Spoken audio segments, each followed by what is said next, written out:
శ్రీ మహామృత్యుంజయ స్తోత్రము. మా ఈ వీడియోలు మీకు నచ్చినట్లయితే లైక్, షేర్ అండ్ సబ్స్క్రైబ్ చేయండి. ఓం అస్య శ్రీ మహామృత్యుంజయ స్తోత్ర మహామంత్రస్య శ్రీ మార్కండేయ ఋషిః అనుష్ఠుప్ ఛందః శ్రీ మృత్యుంజయో దేవతా గౌరీ శక్తిః మమ సర్వారిష్ట సమస్త మృత్యు శాంత్యర్థే జపే వినియోగః.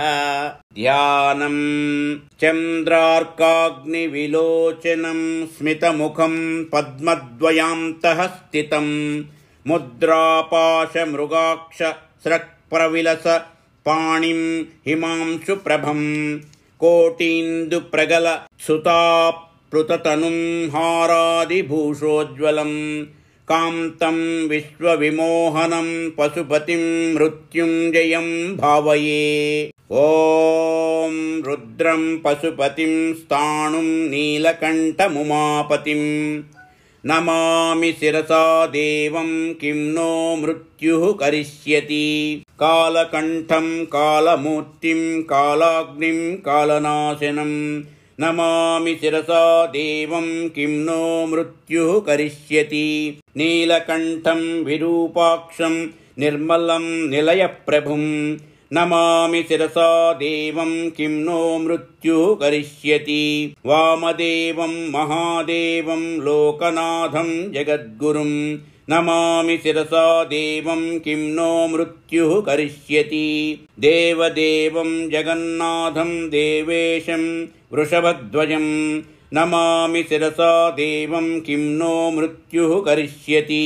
గంగాధరం మహాదేవం సర్పాభరణభూషితం నమామి శిరసా దేవం కిం నో మృత్యుః కరిష్యతి.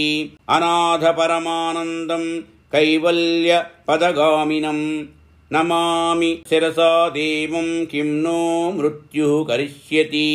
స్వర్గాపవర్గదాతారం సృష్టిస్థితి వినాశనం నమామి శిరసా దేవం కిం నో మృత్యుః కరిష్యతి.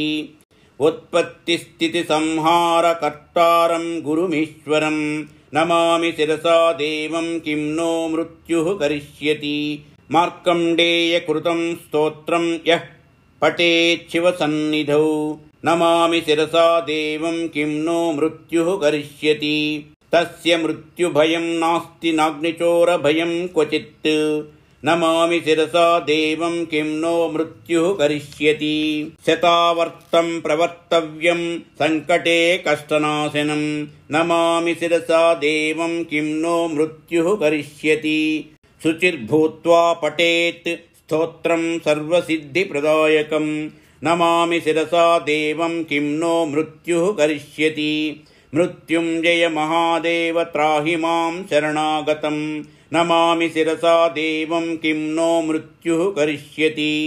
జన్మ మృత్యు జరా రోగైః పీడితం కర్మబంధనైః నమామి శిరసా దేవం కిం నో మృత్యుః కరిష్యతి. తావత త్వగ్ధత ప్రాణః త్వచ్చిత్తోహం సదా మృడా నమామి శిరసా దేవం కిం నో మృత్యుః కరిష్యతి. ఇతి విజ్ఞాప్య దేవేశం త్రయంబకాఖ్యం మనుం జపేత్ నమామి శిరసా దేవం కిం నో మృత్యుః కరిష్యతి.